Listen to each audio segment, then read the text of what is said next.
rapidly changing world, finding equilibrium between land use, the environment, and the economy is paramount. This delicate balance requires implementing beneficial management practices that not only safeguard our natural resources but also ensure economic prosperity. Are standard textbooks enough to align young minds to this pressing issue? Don't you wish we had a tool that explains how different climate change scenarios might affect our future environment and economy? Well, I sure do. I'm Tej, and here to answer that question is Jennifer Janzen of the multiple award winning nonprofit Alberta Tomorrow. This nonprofit has designed a simulator, yes, to better understand how making changes today could help us with our future goals. Welcome to the podcast, Jennifer. Thanks for having me. Jennifer, the idea of a simulator for public use is extremely intriguing and interesting. So, who is a primary target for this platform and who designed this simulator? Well, the Alberta Tomorrow Simulator was designed, just as you say, for the public to use. However, getting targeting public is such a general group that we decided early on that we would target school aged children starting at about grade 4.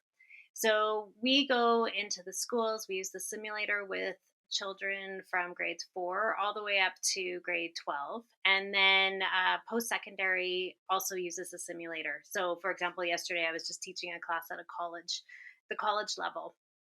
Um, the concepts, although complex, seem to be easily understood by youth as young as grade 4. So we make the simulator available to the general public, but we do kind of focus in on the educational system. The simulator was developed initially back in 2003. That was a very rudimentary version since we're on version 6 now.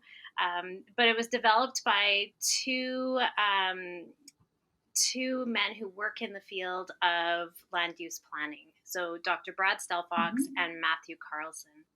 And since that was their work, that was their research, that was what they had been doing for years, they also recognized that the general public doesn't have a really good understanding of what's going on the land and how our land use, yes, it gives us economic benefits, but there are also environmental liabilities that come along True. with using the land.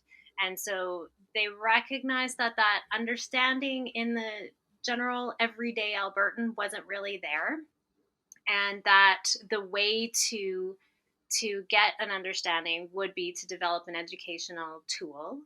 And the hope was that as we start educating the public and youth in schools, then as they get older and have a better understanding of land use, how it contributes to climate change, the cumulative effects of our land use, then once these youth become voting age, they will be more likely to support sustainable land use initiatives by governments. So that's kind of how Absolutely. we all got started and why we got started. It's interesting that one should think about how knowledge should reach the wider public and help in the longer run. So obviously there is some kind of content, there is some kind of resources that is there as a database, right? So how do you ensure that the information and the resources are accurate or up to date? The information in Alberta Tomorrow comes from a professionally used landscape simulator called the Elsie's Online Simulator. Um, Mhm. and Elsie's Online has been around for longer than Alberta Tomorrow. It contains an incredible amount of data collected on everything you'd like to know about land use in Alberta and the economy. So it has a huge database what we did is we took pieces of that simulator, tried to kind of simplify it, and put it in a more user friendly, more visual um, platform. And that's what Alberta Tomorrow is. So the data is all Alberta research.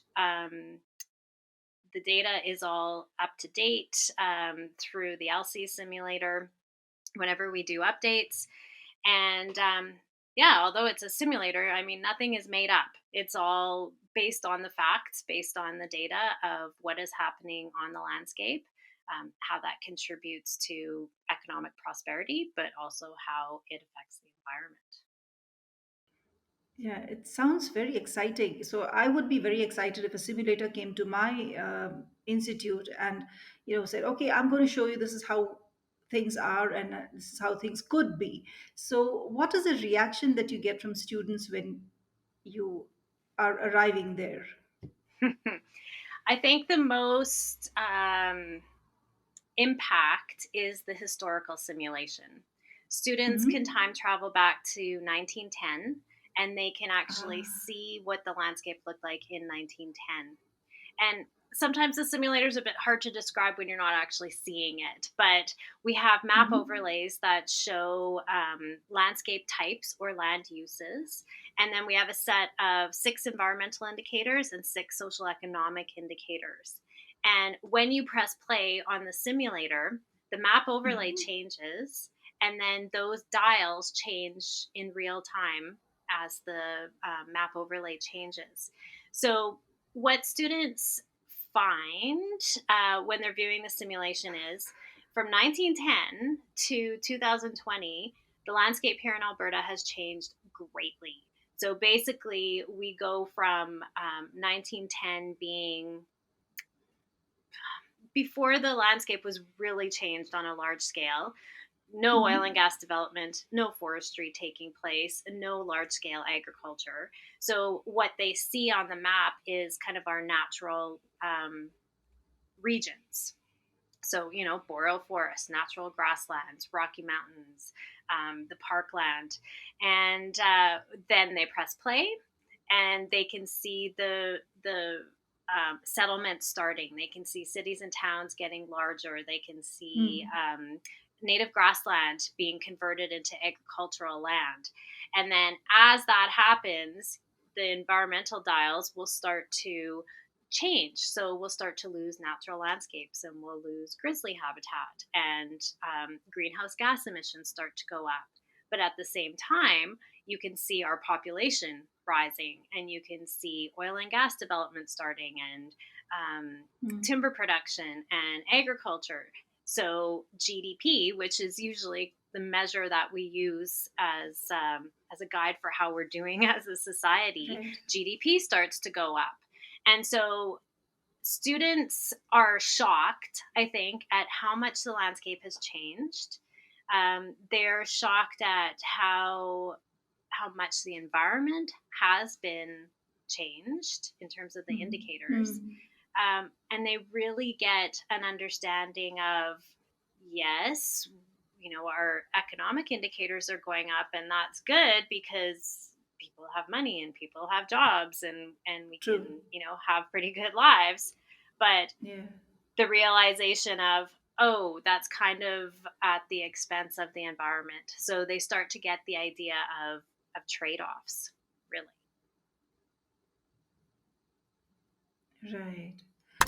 Let's take a break to understand what Chizuba is. Everyone at some point ponders on how this beautiful life can be made more meaningful. Maybe you're a leader trying to enhance your employees' experience at your organization. Or you already work for the community and seek volunteers with state of the art skills to strengthen your nonprofit. Whatever your situation, know that you can make a difference. Chizuba began with this very vision, a vision to facilitate every skill and every passion in the world in meeting a social need.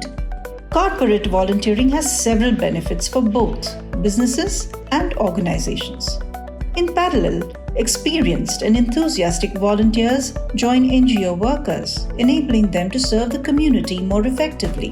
Chizuba offers everyone looking to add purpose and meaning to their lives a chance to connect or volunteer virtually with nonprofit organizations from over 100 countries around the world.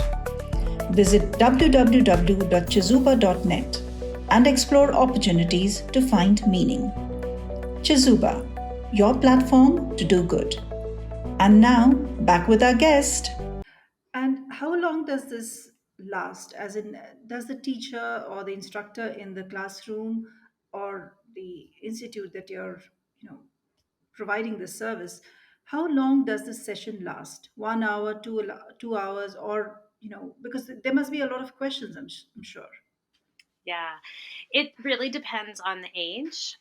So, for example, post secondary, we spent about 2, 3 hours doing it.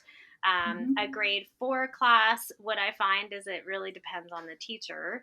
Mm-hmm. And some classes will, you know, over the span of a year, keep on coming back to Alberta Tomorrow, and they'll watch some videos and they'll learn about the historical simulation, and they'll learn about the terminology, because some of the terminology is a little bit advanced for grade fours, but once they have Oh, okay. an Yeah. explanation, they're perfectly able to understand it.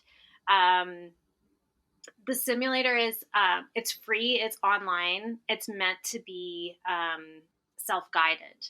However, Okay. I do go Mm-hmm. into classes usually for younger grades. I'll do an introduction, show them how it works, and then kind of leave it for the teacher to take it from there. High school Mm-hmm. classes usually spend 1 to 2 hours, and they can get a really good understanding of how the landscape has changed in the past, how it might change in the future, and try and formulate a plan, set some goals, formulate a plan of the future they want to see.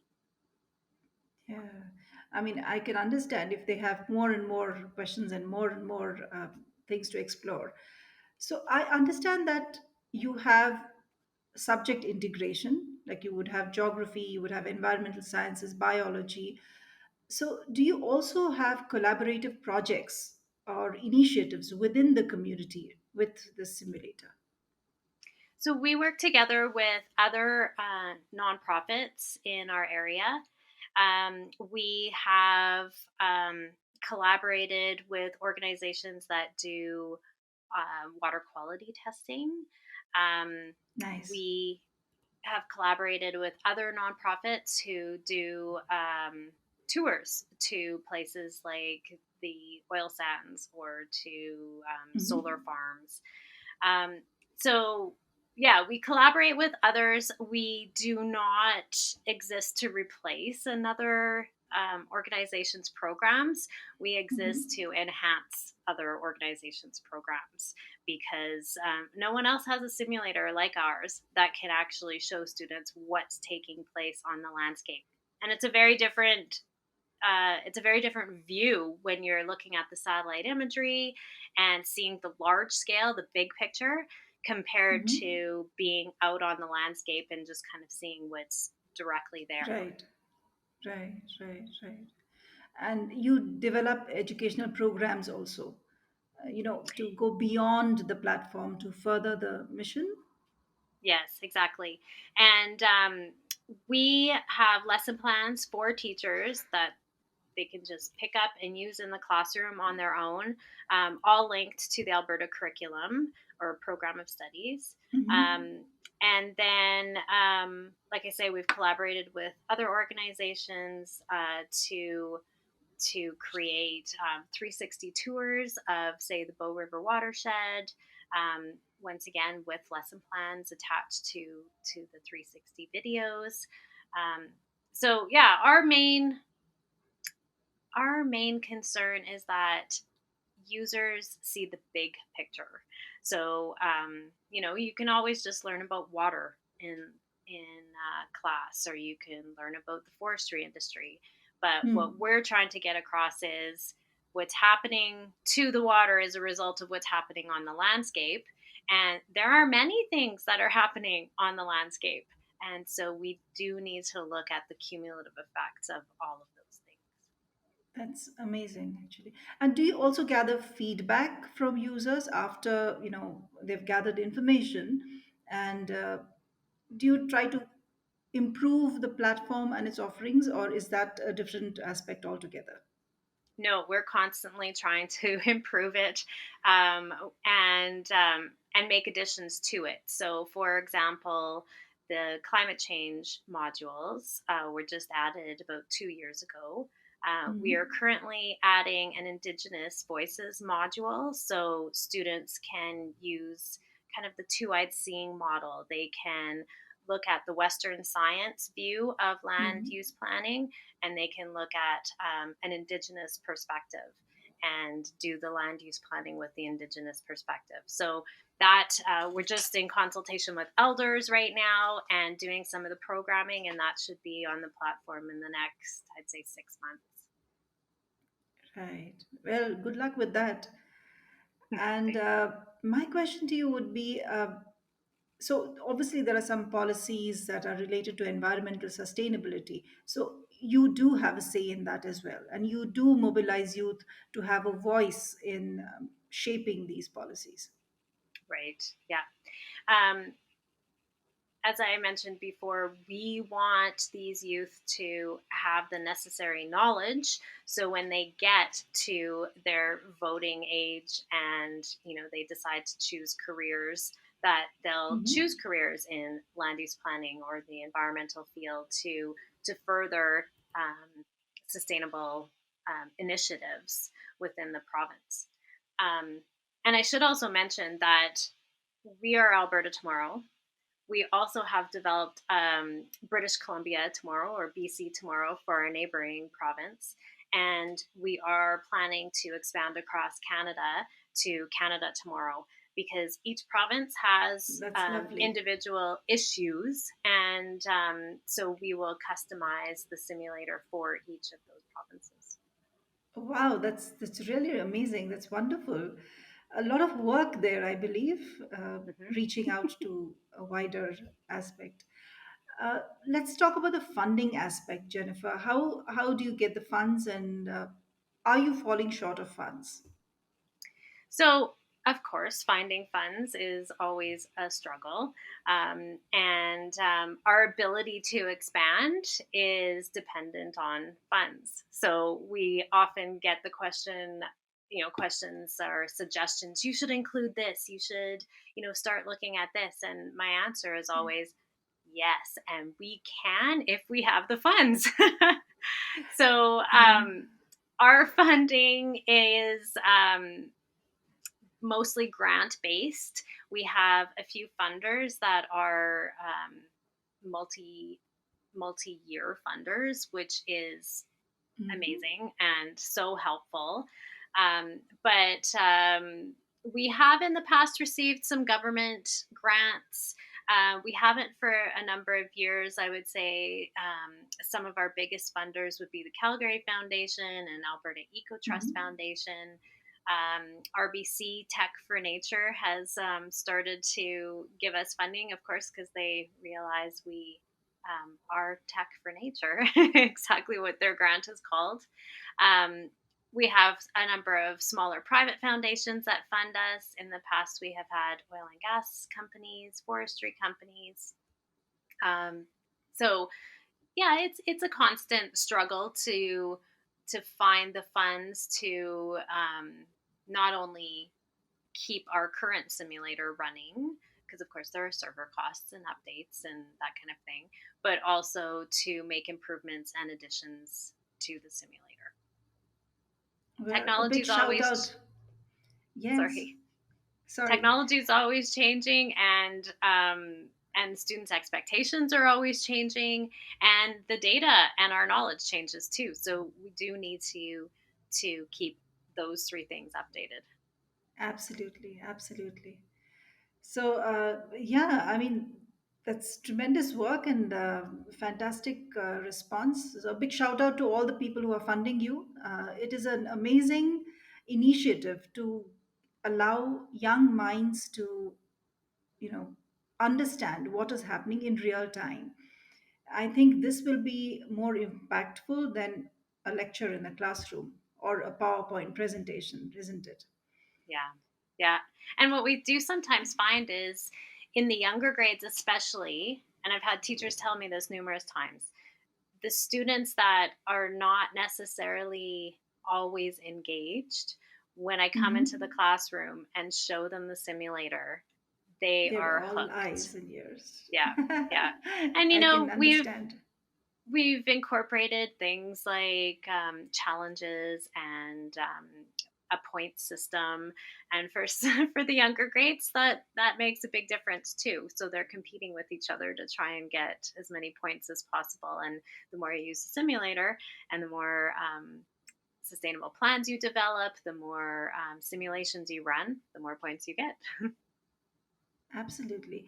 You know, Jennifer, you should think about collaborating with other countries as well, not only Canada. You should also think about collaborating with schools and educational institutes around the country. So if you need any help over there with connections, I can help you out.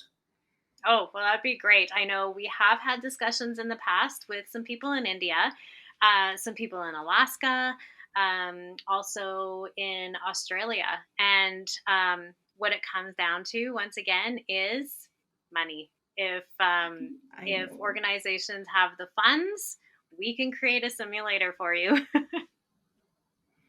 But I Absolutely. appreciate any help. Let's see how that goes. If you have the will, there is a way. Hmm. Exactly. Wonderful. Well, the consequences of climate change are far reaching, and addressing this requires global cooperation and concerted efforts. So, navigating this maze is both a challenge and an imperative, actually. So, by adopting best practices and making the impact visual, organizations like Alberta Tomorrow are helping set some goals and designing a future for a better tomorrow. Thank you so much, Jennifer, for talking to us. It was very exciting. Thank you. And I encourage everybody to check the simulator out at www.albertatomorrow.ca. Wonderful. Thank you. Thank you.